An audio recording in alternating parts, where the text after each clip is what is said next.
Alright guys, in this video I'll be talking about the basics and fundamentals of how to play the Assault class, once again particularly in Tyranid missions.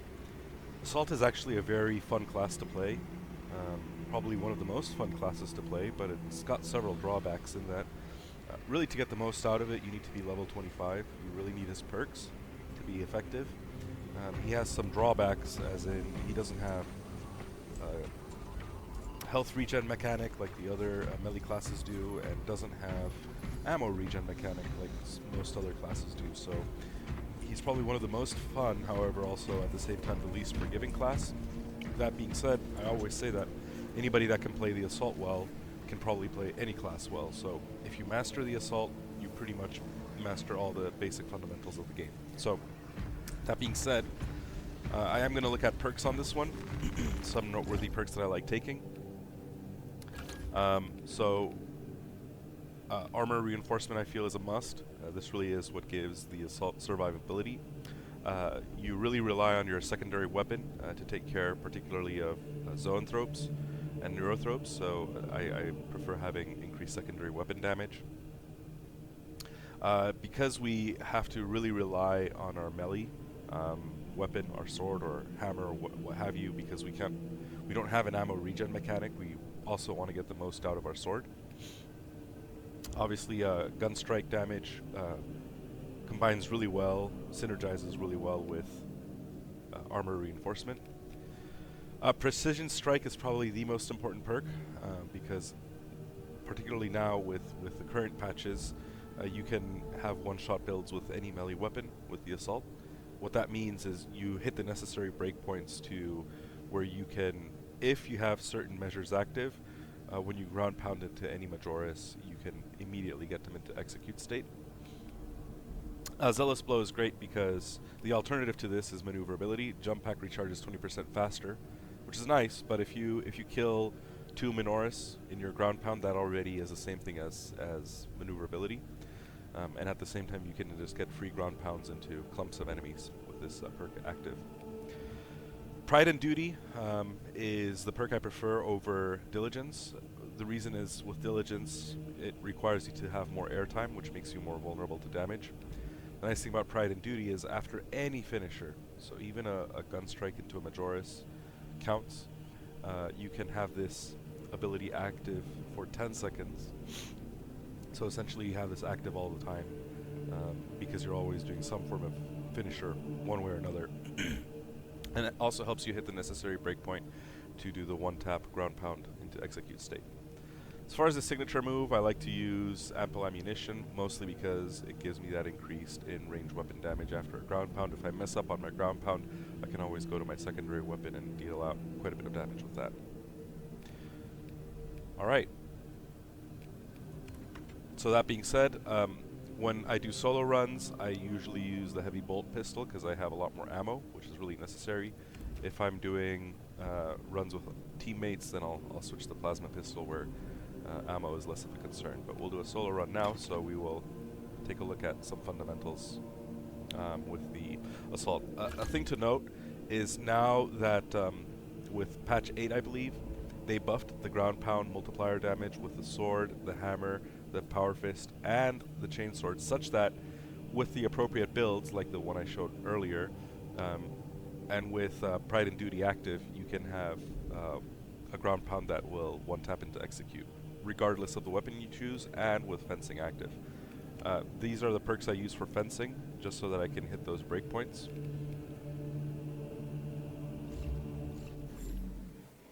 Alright, now let's go into a mission.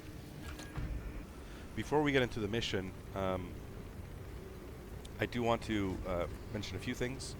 Despite the lack of health regen mechanic or ammo regen mechanic, the Assault has one thing that really makes it shine, and that's its ground pound.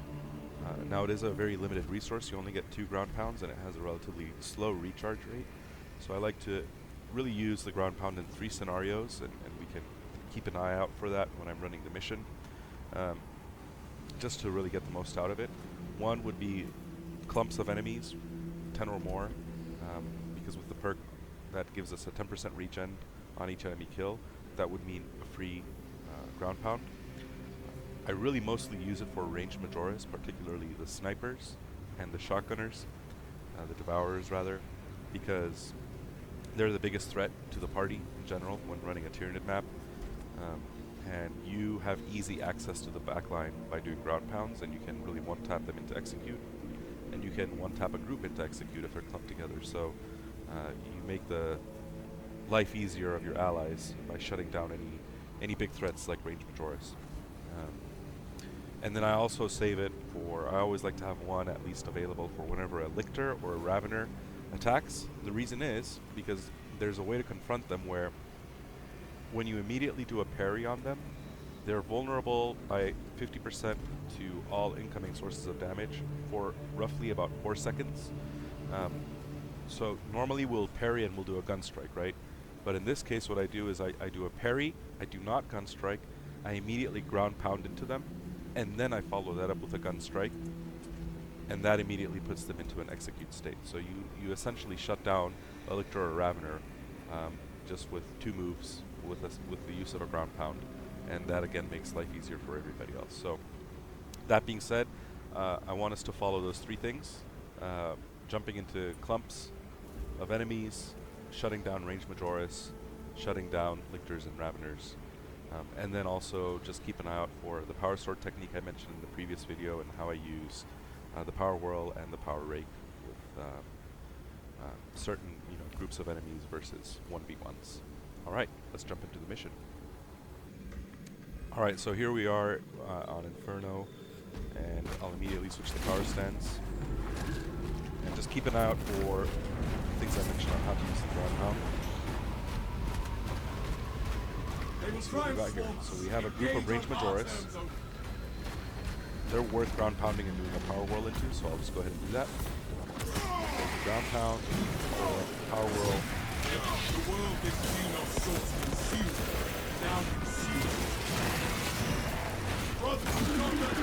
Remember guys that we also have 50% more range damage for 10 seconds immediately after a jetpack use or ground pound use.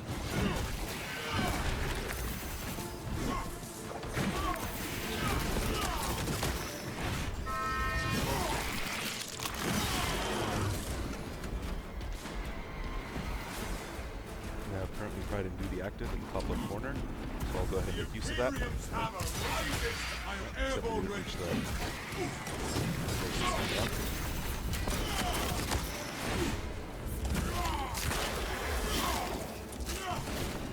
that pitiful scene of horror.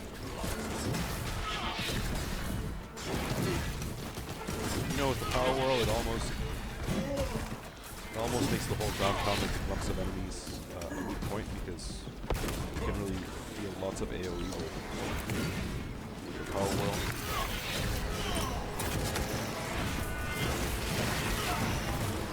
I am the righteous storm.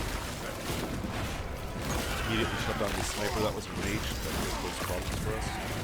Another And alien falls to the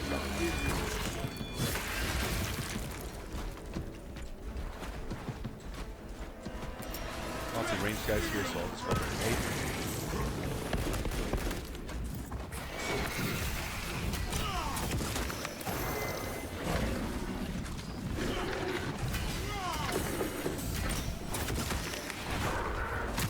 That's the nice thing about the armor regen with non-lethal gun strikes.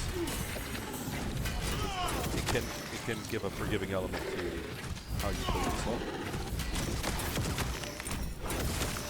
The Xenos infestation is stemmed.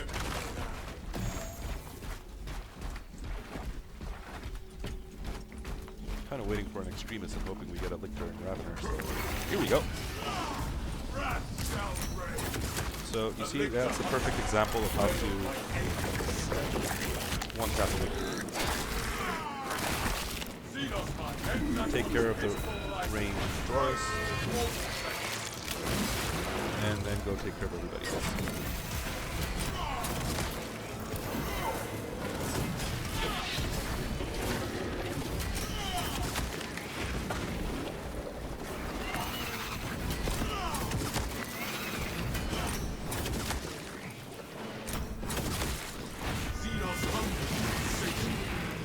The The Imperium is indomitable. Avenging angel at your disposal.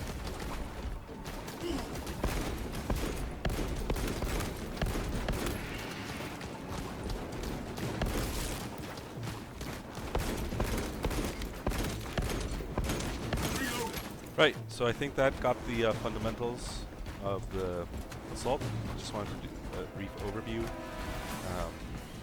How you can ground pound into clumps. You want to get rid of range Majoris. You want to remove them immediately. And whenever it comes to lictors and raveners, you can have a field day with ground pound and immediately delete them, so you don't have to be worried about them at all.